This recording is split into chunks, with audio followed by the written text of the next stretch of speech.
지금 우리가 살고 있는 21세기에 영토를 점령하겠다 혹은 강제로 사겠다는 말이 실제로 가능하다고 생각하시나요? 그것도 세계 최강대국인 미국의 대통령 입에서 나온 말이라면 더더욱 믿기 힘들죠. 최근 전 세계를 충격에 빠뜨렸던 그린란드 사태가 딱 그랬습니다. 미국이 그린란드를 사겠다고 도발하더니 이에 반발하는 유럽 동맹국들에게 관세 폭탄을 던졌고 그러더니 며칠 만에 갑자기 협상이 끝났다며 전격 철회했습니다. 이 며칠 사이에 전 세계 금융시장은 그야말로 지옥과 천국으로 갔는데요. 이게 단순한 트럼프의 돌발 행동일까요? 아니면 치밀하게 계산된 천재적 도발일까요? 오늘 영상은 긴박했던 13일간의 기록과 그 이면에 숨겨진 트럼프의 진짜 목적, 그리고 우리가 꼭 주목해야 할 타코 패턴에 대해 아주 자세히 파헤쳐 보겠습니다. 모든 일의 시작은 1월 9일 백악관에서였습니다. 기자들의 질문에 답하던 트럼프 대통령은 특유의 거침없는 화법으로 그린란드 매입 의사를 공식화했죠. 그는 그린란드는 전략적으로 미국에 속해야 하며 덴마크는 매년 엄청난 보조금을 쏟아붓는 이 땅을 감당할 능력이 없다고 아주 노골적으로 깎아내렸습니다. 여기서 아주 결정적인 발언이 나옵니다. 우리는 그린란드 사람들이 좋아하든 말든 국가 안보를 위해 무언가를 할 것이다. 정중한 제안을 통한 쉬운 방법이 통하지 않는다면 우리는 주저하지 않고 어려운 방법을 선택할 수밖에 없다. 이 말은 단순한 매입 의사를 넘어 사실상 병합이나 군사적 점령까지 시사한 것으로 해석됐어요. 당연히 전 세계 외교관은 발칵 뒤집혔죠. 덴마크 총리는 즉각 터무니없는 논의라며 일축했지만 트럼프는 이걸 보고 오히려 매우 불쾌한 반응이라며 판을 더 크게 키우기 시작했습니다. 도발은 여기서 멈추지 않았습니다. 1월 11일에는 트럼프 주니어가 그린란드의 P2P 기지를 전격 방문해 주민들에게 마가 모자를 배포하는 퍼포먼스까지 벌였죠. 동시에 워싱턴에서는 그린란드를 미국의 51번째 주나 특별 자치령으로 편입하고 이름을 레드 화이트 앤 블루랜드로 바꾸자는 법안까지 발의됐습니다. 유럽도 이 상황을 더 이상 트럼프식 농담으로만 보지 않았어요. 1월 13일 덴마크를 포함해 영국, 프랑스, 독일 등 유럽 8개국은 연합작전인 아틱 센트리를 선포합니다. 그린란드 인근 해역에 최신의 군함과 잠수함을 배치하면서 동맹국의 주권 침해는 나토 전체에 대한 도전이라는 아주 강력한 메시지를 던진 거죠. 유럽이 군사적으로 저항하자 트럼프는 자신의 전매 특허인 경제적 징벌로 맞섰습니다. 1월 17일 새벽 그는 소셜미디어를 통해 유럽 8개국을 배신자로 규정했죠. 그러고는 이들 국가에서 수입되는 모든 품목에 대해 당장 2월부터 10%, 6월부터는 25%의 보복 관세를 매기겠다고 선포해버립니다. 독일의 자동차, 프랑스의 와인은 물론이고 북유럽의 정밀기계까지 전부 대상에 포함됐습니다. 시장은 그야말로 패닉이었습니다. 뉴욕과 유럽 증시는 개장하자마자 하락했고 안전자산인 금값은 치솟았죠. 특히 덴마크 경제는 관세 위협만으로도 통화 가치가 폭락하며 국가 부도 위기설까지 나올 만큼 심각한 타격을 입었습니다. 그런데 긴장이 최고조에 달했던 1월 21일 다보스 포럼에서 극적인 반전이 일어납니다. 트럼프 대통령이 나토 사무총장과 만난 직후 전격적인 관세 철회를 발표한 겁니다. 그는 그린란드와 북극 지역의 안보 및 자원 개발에 관한 미래 협상의 틀에 합의했다며 승리를 선언했습니다. 이 합의의 구체적인 내용은 베일에 쌓여 있지만 유럽이 미국의 북극권 기지 현대화에 협력하고 중국 자본을 차단하는 데 동의했다는 소문이 파다합니다. 단 며칠 만에 전 세계를 공포로 몰아넣었던 관세 위협이 합의라는 명분 아래 사라진 거죠. 시장은 안도했지만 외교가에서는 트럼프가 관세라는 칼로 유럽의 목을 겨눠 원하는 걸 다 얻어냈다는 평가가 지배적이었습니다. 여기까지가 우리가 본 현상입니다. 그럼 도대체 왜 트럼프는 이렇게까지 무리수를 두는 걸까요? 단순히 부동산 욕심 때문일까요? 먼저 안보 측면에서 골든돔을 완성하려는 목적이 커요. 지도를 보시면 러시아에서 미국으로 향하는 가장 짧은 경로가 바로 그린란드 상공이거든요. 미국은 이곳의 기지를 현대화해서 러시아와 중국의 미사일을 완벽하게 막아내는 거대한 방패를 만들고 싶어 하는 겁니다. 두 번째는 하얀 석유라고 불리는 자원 때문입니다. 그린란드에는 전 세계 히토류 매장량에 엄청난 비중이 묻혀 있어요. 지금 반도체나 배터리 만들 때 중국산 히토류 없으면 안 되잖아요. 트럼프는 이 공급망을 미국 주도로 재편하려는 겁니다. 기후변화로 얼음이 녹으면서 자원을 캘 수 있게 되자 미국이 얼른 임자 노릇을 하겠다고 나선 것이죠. 하지만 제가 오늘 가장 강조하고 싶은 건 이겁니다. 앞서 말씀드린 안보와 자원은 목적이고 이걸 달성하기 위해 트럼프가 쓴 수단이 바로 타코 패턴이라는 점이죠. 트럼프는 항상 마지막에 꽁무니를 뺀다는 이 말, 이건 비하가 아니라 사실 아주 치밀하게 계산된 협상 전략입니다. 과정을 보면 먼저 그린란드를 점령하겠다처럼 도저히 받아들일 수 없는 요구로 상대의 기준점을 파괴합니다. 이걸 앵커링 단계라고 하죠.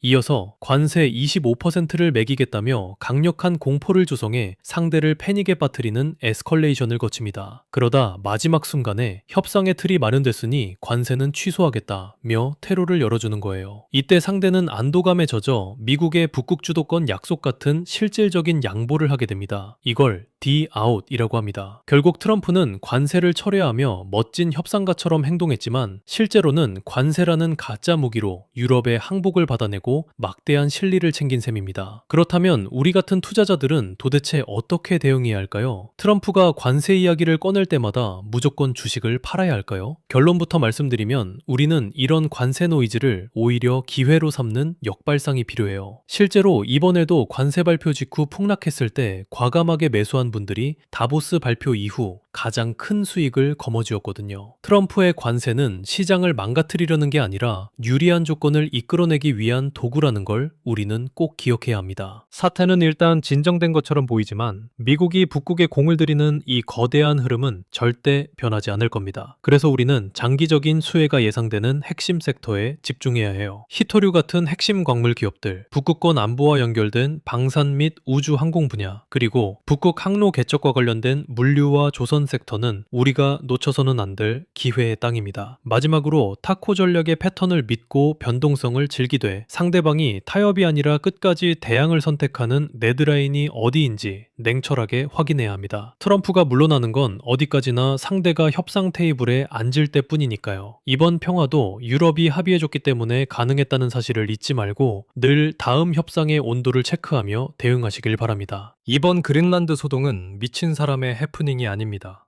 미국이라는 거대 기업의 CEO 트럼프가 유럽이라는 오래된 거래처를 압박해서 북극이라는 미래노다지의 지분을 아주 노련하게 가져온 비즈니스입니다. 세상은 트럼프의 입을 보며 비웃지만 우리는 그의 손이 어디로 향하는지를 봐야 해요. 그의 손은 지금 북극의 자원과 우주군 기지를 꽉 잡고 있습니다. 여러분의 자산도 그 방향을 제대로 따라가고 있나요?